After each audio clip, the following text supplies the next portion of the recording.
पाकिस्तान को कर्जदाता खरीदने की कर रहे तैयारी। शहबाज शरीफ ने मदद की लगाई गुहार। मोदी हुए अलर्ट। पाकिस्तान के लिए की बड़ी बात। क्या मोदी करेंगे पाकिस्तान की मदद? दोस्तों, पाकिस्तान में प्राकृतिक आपदा के चलते तबाही अपने चरम पर पहुंच गई है। तकरीबन 3.5 करोड़ लोग इस वक्त पाकिस्तान में बाढ़ के कारण अपने घरों को छोड़ चुके हैं। कई गांव पूरे मलबे के साथ पानी में बह चुके हैं। दोस्तों, पाकिस्तान की ऐसी स्थिति हो गई है कि इसे कोई दूसरा श्रीलंका बनने से रोक नहीं सकता। इतना ही नहीं, अब जो देश पाकिस्तान को कर्ज दे रहे हैं वे पाकिस्तान को खरीदने की तैयारी में भी है। भारत के प्रधानमंत्री ने कल पाकिस्तान में आई बाढ़ से मारे गए लोगों के प्रति अपनी संवेदना जाहिर की और अपना दुख प्रकट किया, जिसके बाद पाकिस्तान के लोग मोदी को शुक्रिया भी अदा कर रहे हैं।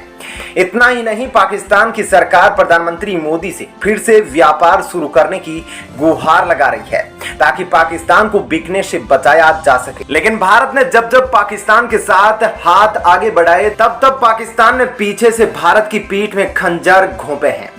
2014 में जब भारत के प्रधानमंत्री मोदी शपथ ले रहे थे तो उस शपथ समारोह में पाकिस्तान के प्रधानमंत्री नवाज शरीफ को आमंत्रित किया गया था। इतना ही नहीं, इसके एक साल बाद 2015 में पहली बार प्रधानमंत्री मोदी पाकिस्तान की धरती पर गए। लेकिन उसके बाद पाकिस्तान ने क्या दिया? पठानकोट का हमला, पुलवामा का अटैक, जिसके बाद से भारत ने सारे रिश्ते नाते पाकिस्तान से तोड़ लिए थे। लेकिन अब पाकिस्तान ऐसी स्थिति में है कि वह पूरी तरीके से बिक जाएगा और पाकिस्तान गुहार लगा रहा है कि भारत उसकी इस वक्त मदद करे। क्या है पूरी खबर? आइए आपको विस्तार से बताते हैं कि कौन सा देश अब पाकिस्तान को अपने कर्ज के बदले उसकी बेशकीमती संपत्तियों को हथियाने जा रहा है। आखिर क्यों पाकिस्तान चीन के साथ दूरियां बढ़ाता दिखाई दे रहा है और भारत की तरफ से उम्मीद की नजरों से देख रहा है। पाकिस्तान की ज्यादातर सरकारी संपत्तियों पर चीन पहले से ही कब्जा कर चुका है, लेकिन जो बची खुची संपत्तियां हैं उस पर सऊदी अरेबिया और कतर अपना पूरा नियंत्रण स्थापित करने की कोशिश में है। दरअसल अभी हाल ही में पाकिस्तान के प्रधानमंत्री शहबाज शरीफ कतर दौरे पर गए थे और कतर से पाकिस्तान की मदद करने की अपील की थी, जिसके बदले में अब कतर पाकिस्तान के पंजाब प्रांत के LNG के चलने वाले बिजली संयंत्र को लेना चाह रहा है। इतना ही नहीं, सऊदी अरेबिया पाकिस्तान के टरबाइन को अपने हक में लेने की बात कर रहा है। पाकिस्तान में अब तक 1000 से ज्यादा लोग इस बाढ़ के चलते अपना दम तोड़ चुके हैं। भारत के प्रधानमंत्री ने पाकिस्तान की तबाही को लेकर एक ट्वीट किया है। उन्होंने लिखा है कि मैं पाकिस्तान में आई बाढ़ की तबाही को देखकर दुखी हूं। हम घायलों, पीड़ितों और बाढ़ से प्रभावित सभी लोगों के प्रति अपनी संवेदना व्यक्त करते हैं। हैरानी की बात देखिए, यह वही मोदी है जिनको पूरे पाकिस्तान के लोग पानी पी कर कोसते हैं। यह वही पाकिस्तान है जो भारत में केवल आतंकवाद भेजने की फिराक में रहता है, लेकिन भारत हमेशा ही अपना मानवीय चेहरा दिखाया है। भारत के लोग भी कह रहे हैं कि इस वक्त पाकिस्तान की मदद की जानी चाहिए। वहीं पाकिस्तान पूरी दुनिया से मदद की गुहार लगा रहा है, लेकिन इस वक्त अगर पाकिस्तान की कोई मदद कर सकता है सबसे जल्दी तो वह केवल भारत कर सकता है।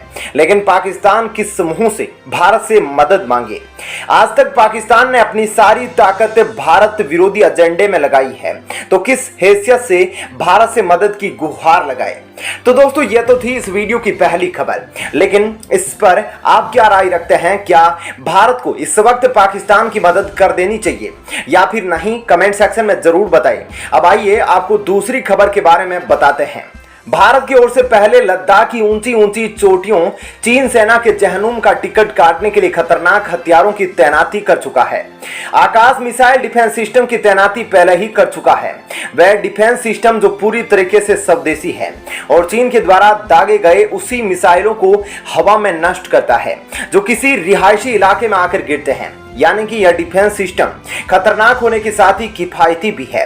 वहीं चीन के 55 किलोमीटर तक समतल भूमि में मार करने वाला K9 वज्र तोप भी चीन की मुहाने पर बिल्कुल तैयार बैठा है कि कब चीन गलती करे और उसके अंदर बिना गए 50 किलोमीटर तक सब कुछ तबाह कर दिया जाए। भारत को पहाड़ों का बादशाह और दुश्मनों की सबसे कमजोर नस को दबाने में माहिर राफेल विमान भी गश्त लगा रहा है। वहीं अब इजराइल का एक और खतरनाक हथियार भारतीय सेना ने चीन के सामने तैनात किया है। तो आइए आपको बताते हैं कि यह हथियार कैसे काम करता है या कैसे चीन की टैंक फाइटर जेट को तबाह कर देगा। दरअसल अब भारत ने चीन के रातों की नींद उड़ाने के लिए एक ऐसा कदम उठाया है जिसे जानकर आपका सीना गर्व से चौड़ा हो जाएगा। दरअसल लद्दाख में भारत ने इजराइल के द्वारा बनाई गई स्पाइक मिसाइल को तैनात किया है। यह मिसाइल पूरी तरीके से एंटी गाइडेड मिसाइल है। इस मिसाइल को बहुत ही खतरनाक माना जाता है, जो पलक झपकते ही दुश्मन का सिर कलम कर देती है। इसका खास उपयोग किसी भी टैंक और बख्तरबंद गाड़ियों को खाक में मिलाने के लिए किया जाता है। इजरायली स्पाइक मिसाइल को फायर एंड फॉरगेट के नाम से भी जाना जाता है, यानी कि मारो और भूल जाओ। यह मिसाइल इतनी खतरनाक है कि बस इसको निशाना लगाकर दागना पड़ता है, बाकी लक्ष्य का पीछा करते हुए यह मिसाइल खुद ही काम पूरा कर लेती है। दोस्तों आपको बता दें कि यह वही मिसाइल है जिसके उपयोग से यूक्रेन ने रूस के टैंकों की हालत खराब कर दी। रूस के सैकड़ों टैंकों को तबाह करने के लिए यूक्रेन ने इसी स्पाइक मिसाइल का उपयोग किया है। इससे आप समझ सकते हैं कि स्पाइक मिसाइल कितनी खतरनाक है।